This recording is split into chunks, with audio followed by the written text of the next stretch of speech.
Hi folks, Canadian Prepper here. So in a recent video I did, I alluded to a theory that I had of what the F is actually going on right now. And when I mean what's going on, I mean what are the projections out into the future? What are my predictions for what's going to happen in the next year, the next 10 years, 20 years, 30 years? And what is the rationale for the alleged government overreach by some people's standards? By some people's standards, it's not overreach at all. By some people's standards, the government hasn't done enough. But in terms of their response to the pandemic, now I need you to stick with me for the duration of this video because there's a lot of stuff that we have to talk about here. And I'm not going to be able to condense it all into the first 3 minutes for those of you who have very short attention spans. I know we've been conditioned to the TikTok generation and we want everything TikTok, TikTok. Well, I can tell you the only thing TikTok, TikTok right now is the doomsday clock, and it's edging ever so close to midnight. So it's important that you stick with me through the duration of this video and really hear me out, okay?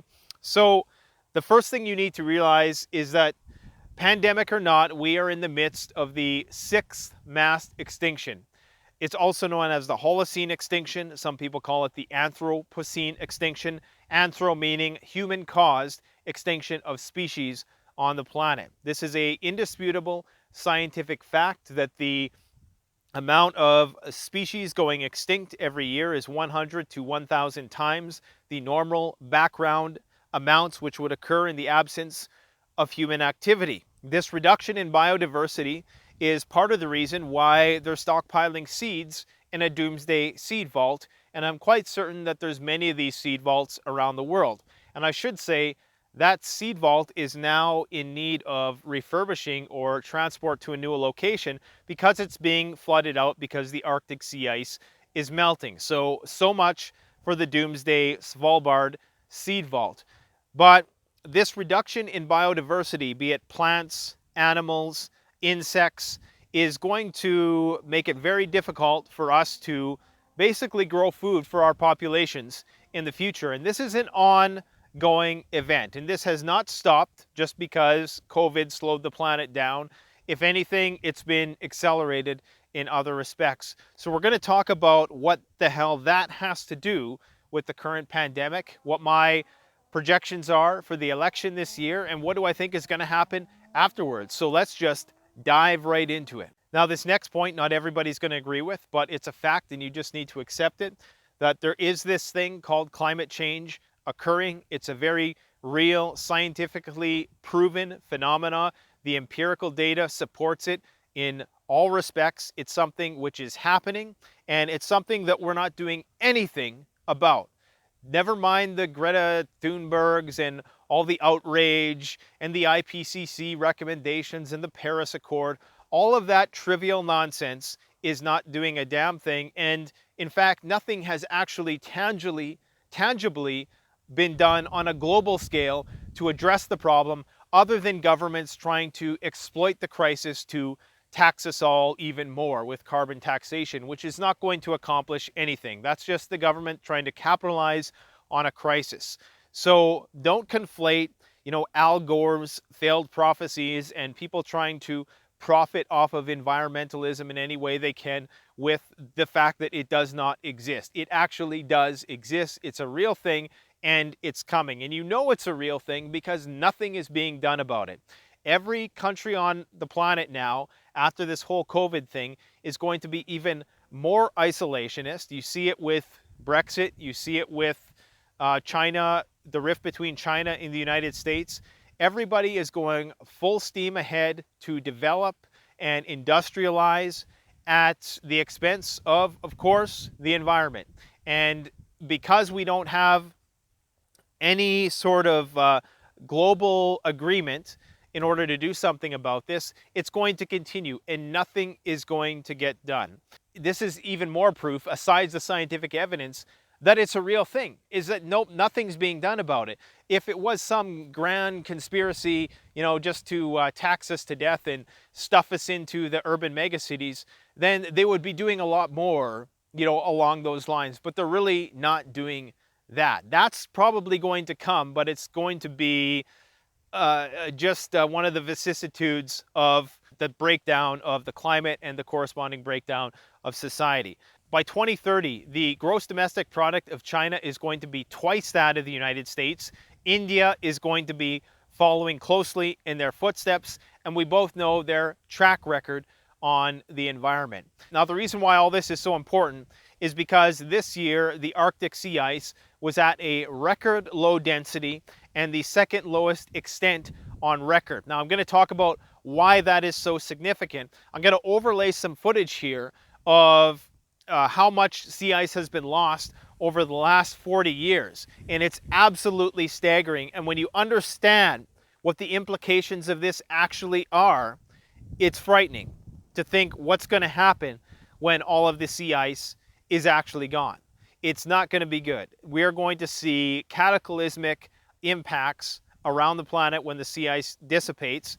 And when it is finally gone, the best climatologists in the world tell us that we're going to see a massive spike in temperature, which is going to cause all sorts of problems, increased storms. It's going to make it hot where it should be cold and cold where it should be hot, increase wildfires, and it's just going to make it even harder for us to grow food to support a growing population. It's still a growing population. We're at about 7.8 billion right now. It's projected to go up to 10 billion within the next few decades.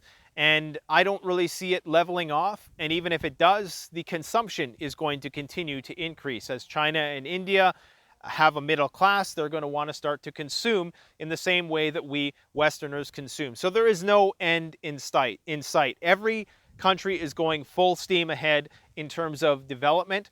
And I'm not saying that we need to arrest development, and I'm not necessarily throwing out any solutions in this video, because there is no solution unless there is a global initiative to deal with the issue. And that whole globalization with the globalists and, you know, that because of this whole pandemic, that idea has been shelved probably for a decade or two until China and the USA sort their stuff out, which I'm not quite sure they're going to be honest. But that's why we need to prepare to be ever more self-reliant, because there may even come a point where it's impossible to be self-reliant without using technology in order to grow your food in some way, shape, or form. It may simply be impossible if we do that much damage to the climate for us to even go off-grid and have an off-grid life, because everything outside the cities might be a desertified hellscape. So with respect to the Arctic sea ice then, why this is so important, what does it have to do with the election? What does it have to do with COVID? I'm going to get to all that. But one thing you need to understand about the Arctic sea ice, it's this idea of the, it's not an idea, it's an empirical fact. It's called the latency heat of fusion. And what that means is that if you were to have a cup of water and there was an ice cube in that cup of water, and let's say you pumped it with 100 joules of thermal energy, well, that might raise the temperature of that cup of water, so long as it has that ice cube in it, maybe by a couple degrees, okay? Now, if that ice cube is absent, if it's all fully melted, and you apply the same amount of energy into that cup of water, well, that cup of water, the temperature is going to rise between 80 to 100 degrees, almost to boiling. Now, in terms of the actual joules I'm using for this example, it's not entirely accurate, but just so you understand the concept of what's going to happen when all that Arctic sea ice actually melts, and it's on pace to melt possibly within the next few years, okay? Possibly next year. Many people have speculated that it should have happened years ago, but it seems to be holding on. But once that happens, once that ice cube that is sitting in the ocean is gone, that means that the oceans are going to heat up much faster. What's that going to mean? That's going to mean the further erosion of the coral reefs, the further erosion of all of the biomes that sustain life on Earth. It's going to lead to wacky ocean currents, which are going to intensify tropical storms. It's going to cause fluctuations in ocean salinity. The jet stream is going to be out of whack and depolarized, meaning that the high pressure and low pressure balance of the equator and the Arctic is going to be destabilized, and that's going to lead to all sorts of wacky weather and droughts and crazy wildfires and, you know, apocalyptic snowstorms, and everything you could possibly imagine is going to happen once the jet stream is fully destabilized as a result of the Arctic heating up. And the Arctic is heating up 3 times faster than the rest of the planet. So this is a very serious thing. Now, what the hell does the pandemic have to do with all this? Well, many people have been critical of the governments around the world's response to the pandemic, saying that they're overreaching, saying that these lockdown measures are, you know, doing a disastrous thing for the economy, and that they've just went too far in terms of enforcing the lockdowns and mandating people to stay home and forcing businesses to shut down. And I, for one, agree that there should have been a more surgical approach. I think that the small businesses, which have been forced to shut down while all of the, you know, corporate giants continue to grow and get big and suck up that money that was left on the table, I think that they should be compensated in some way, shape, or form, and they should not have to go out of business as a result of this. This pandemic should not be something which is fueling the consolidation of wealth in the hands of a few, as it has. And this is why it's going to lead to more economic and political instability, because the wealth gap is going to increase. There's going to be riots, all of the class struggles, if you will, for lack of better terms, that existed prior to this have only been magnified, okay? But this pandemic and the response to it, I believe it's a trial run for future pandemics, which are potentially going to be more virulent and hence more lethal. And it's also potentially because it's much more dangerous than we know it to be. That's a possibility. We've seen 1 million people die as a result of it already, and there's a good possibility that the same amount or even more than that are going to die in the second and third waves. In fact, there's a good possibility that that's possibly going to happen, just based on what we've seen thus far. If this corresponds with flu season, then, you know, there's a good chance that that could be a lot worse. I do think that there's another greater agenda here as well, which ties into the whole environmentalist rant which I was on. And I want to make it abundantly clear, I'm not one of these tree-hugging people who thinks we need to save the polar bears and just save the planet for the sake of it. Look, the planet is a resilient lump of dirt and minerals, which is going to be here long after we go. This is not about saving the planet. This is about saving the habitat of Homo sapiens sapiens, okay? This is about saving our home, our species habitat. And without that, without the bees to pollinate our foods and our crops, without, you know, the trees to clean the air, you know, we're not going to have any pandemics to worry about, okay? So this is the base problem. This is the real problem that the technocratic elite know is coming. You know, all the people in Silicon Valley who are, you know, the kings of the new world, essentially, they know what I'm talking about. They know the science. These guys are scientists. They're nerds. They get what I'm saying, and that's part of the reason why they're all buying property in New Zealand and, you know, getting, you know, off-grid, having their off-grid bug-out locations in the way they are. And if you talk to Ron over at Atlas Survival Shelters, he'll tell you that there's a lot of them that are buying bunkers too. Okay, so they are preparing for what's coming. They know that this climate crisis that I'm talking about is inevitable, that it's impending at this point, and we really can't turn the ship around. And even if we did, by some miracle, come together to push forth some initiative, which everybody agreed on, even the people that thought it was a hoax, you know, which is completely not going to happen, right? I mean, it just seems like we're heading into a brick wall at 100 miles an hour right now, and everybody's fighting over which seat they're in, to use a metaphor of a climatologist. But even if we could, there's a good chance that it's already past the point of no return. Okay, we've passed the what is it called? Not the Rubicon. Is it the Rubicon? It's now in a runaway state, and you have all these self-reinforcing feedback loops, like the sea ice melting and the lack of reflectance because there's less snow, there's less ice on the planet that's not reflecting as much sunlight, so that's making it hotter. You have the ongoing greenhouse gas effect, and all of these things which are continuously feeding into this, the lack of forests scrubbing the air because they're burning down, and yes, these things have all occurred throughout history, but now they are incurring in more and more intense amounts, okay? And California this year has already doubled the previous record for wildfires in a year, and they're still in the middle of fire season. So this is a serious problem. Now, with respect to the pandemic, the technocrats know what's coming. So I think that they're using this pandemic as an opportunity to prime us for what might be coming in the future, for the inevitable future where these pandemics are going to be more frequent, and also to get the infrastructure set up and to get the framework set up for how we're going to navigate the Judge Dredd-like dystopian world that awaits us in the future. Because, based on the current projections of these countries which are going to be growing, be it Nigeria, Indonesia, India, China, continuously, all of these countries are going to be coming up, and their consumption rates are going to be coming up also. And I'm not one of these, entitled Gretas that thinks that only I should, fly around in airplanes and do all this. No, I understand their desire to develop, and, I don't really have the solution, but I'm just saying that it's an inevitability.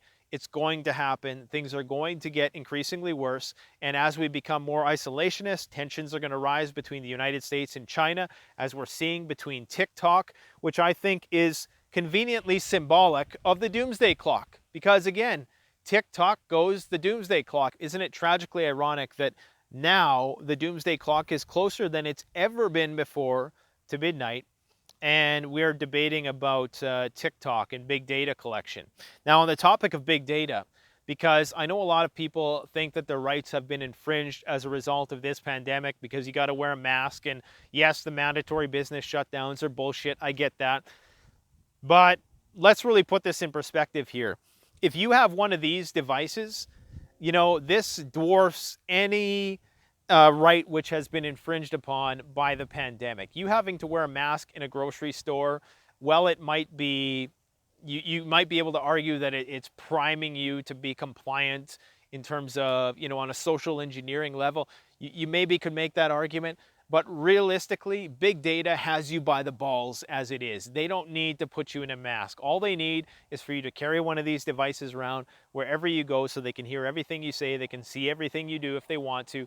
And this basically knows more about you than could ever be gleaned, by making you comply to, submit to some sort of, quarantine measures or anything like that. So that the government stands only to lose from the quarantines, because they're not taxing the population like they used to. It's going to lead to massive economic stability. We're on the cusp of the automation revolution, which is going to put a lot of people out of work, which is why the billionaires are all wanting to bring in UBI, so you don't, storm their houses with pitchforks in the middle of the night and burn them down, because the riots are going to continue, okay? The unrest is going to continue.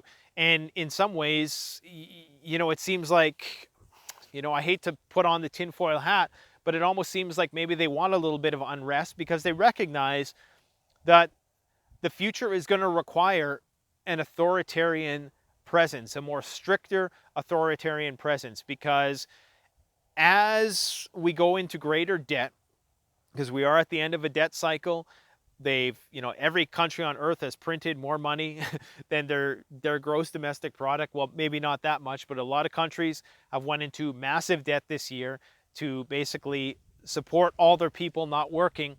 And those chickens have to come home to roost. The eviction moratorium at some point has to lift. Rents have to be paid. There's going to be a lot of homeless, disgruntled, disenfranchised people out there who are pissed off that they're not being given the opportunity of the American dream, or at least, not given a fair start from their perspective. And then, of course, you have all the racial and the social, cultural issues stacked on top of that. All that fun intersectionality, as they call it, okay? And this is all going to create a powder keg of activity with the climate, with the pandemics, with the authoritarian police state, which is going to warrant and necessitate more stricter authoritarian controls within these countries. Because as resources become more scarce and as the supply chain becomes compromised throughout the second wave, which we are now in the second wave of COVID-19, by the way, if you haven't noticed, the second wave has kicked off. As there are supply chain disruptions, it could lead to resource scarcity, which is going to lead to a lot of people losing their frickin' minds, and rightly so.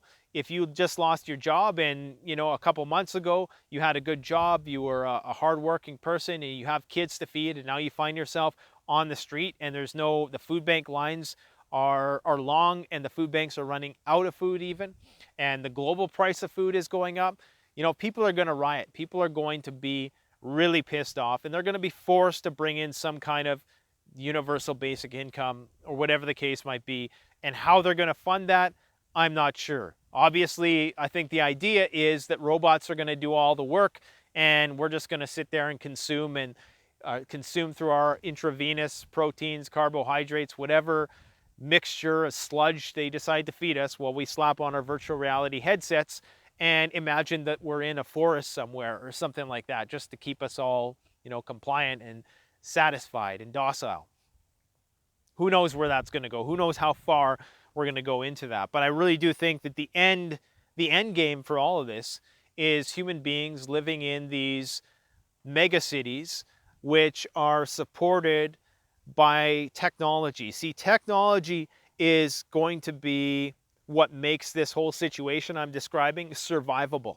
A lot of people think that there's going to be this cornucopia at the end of all of these converging technologies that we see, be it genetic modification, automation, robotics, supercomputing, 3D printing, you name it. Some people are hoping that that's going to bring a new age of abundance, and it very well may for a select few people for the next few decades.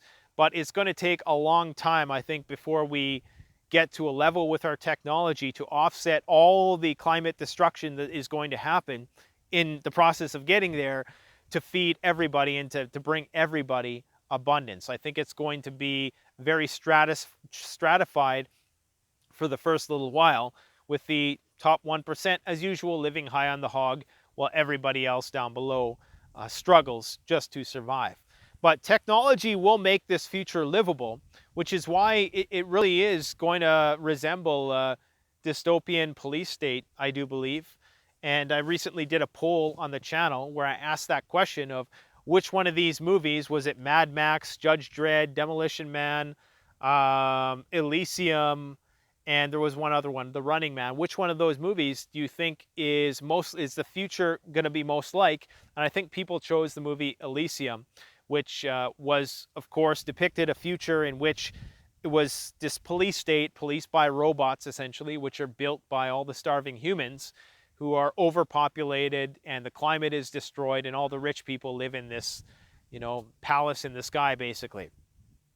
Anyways, so I think the reason for any overreach within this pandemic is just to once again set up the framework for that future.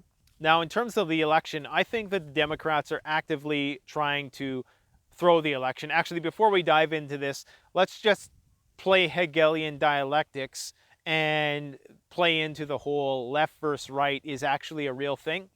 And just, get into that mindset and try to analyze it from that perspective. I think that the Democrats are trying to sabotage their chances of winning because they know the next 4 years are going to be a total shit show, not only for the fake economy, but also for the real economy. Like I said, all these chickens are coming home to roost in January 2021. They're going to have to raise taxes to pay for all this shit. There's probably going to be wars popping up. China's probably going to invade Taiwan within the next few years, which is going to drag the United States either into a conflict or is just going to deeper the rift between those two countries. We're probably going to get Arab Spring 2.0 next year because the cost of food is going to continuously go up. Saudi Arabia is sweating right now because the price of oil is sinking like a stone, and it appears now that we're converting to electric vehicles. How that's all going to play out, I don't even know. But all I know is that the next 4 years are going to be hell, and the Democrats probably don't want their name next to that. They probably want to come in 4 years from now as heroes, or seen as heroes, to try to put the pieces together again. They probably want Trump to take the fall for what's coming in the next 4 years here. And there's going to be a lot of people who don't like the fact that he gets reelected, and that's going to lead to more unrest, which is going to prompt more authoritarian crackdowns. And Trump isn't going to have any problems putting the military in the streets.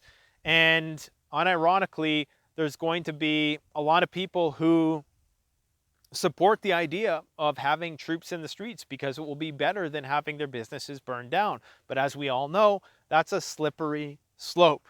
Okay, that's why we as preppers and survivalist-minded people, we are very independent, and that's why we focus on self-reliance, because we want less government control, not more. And the police are, another extension of government. As much as we need them, and as much as there's a lot of great police officers out there, it's a hard job. I totally understand it. They still are a wing of the bureaucracy, and as such, we have a natural aversion to that as people of the survivalist ilk. Now, I personally am not a fatalist like Guy McPherson is, who thinks that it's inevitable and we're all going to die, and the human race is going to go extinct. I still have some faith that technology can get us out of this jam if we do it right and we put the pieces back together right after the reset. But it's, I'm starting to lean in that direction, to be quite honest, because this whole pandemic exposed a chink in the armor of Western civilization, which all of us preppers knew existed. And unfortunately, that's causing a great unraveling. I do believe that this is the beginning of the descent into the dystopian world that we've seen in sci-fi movies for many years. And of course, the truth is going to be much realer than fiction and much stranger than fiction as we get there. Now, on the topic of food and supply shortages, I know sometimes it starts to seem, especially in Canada, where we do live in a society of abundance, where you can go into a nice, clean, beautiful grocery store and there's all kinds of food there, and you ask yourself, how could this stuff ever run out? And a lot of people will reference the fact that, look, we got iPads, we got TVs that cost $100, and they're going to make sure you have your $100 4K OLED or 8K Retina display, whatever the hell it is nowadays. Okay, they're going to make sure you have all that at a very discounted rate.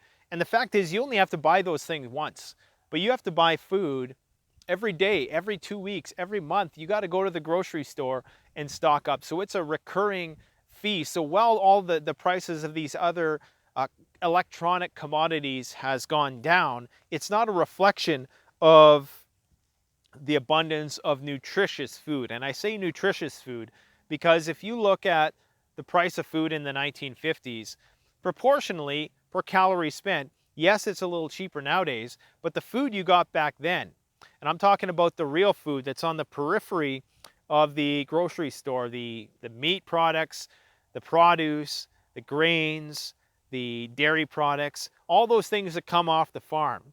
You could go back in the day, decades ago, and you could go into a store and everything was grain-fed. Everything was organic. It didn't have to say organic on it, and you didn't have to pay a premium for that. So in that way, then, we've kind of been tricked into thinking that we're getting lower food prices because we're shopping in those middle aisles where everything is processed to death and chock full of preservatives, which of course bring down the nutritional value, which is why it has to be loaded with supplements after the fact and fortified with vitamins, because there simply is not enough vitamins in the food after you put it through all those processes. So the government mandates that you got to go put it in afterwards, but it's not quite as good for us as the natural organic thing, right?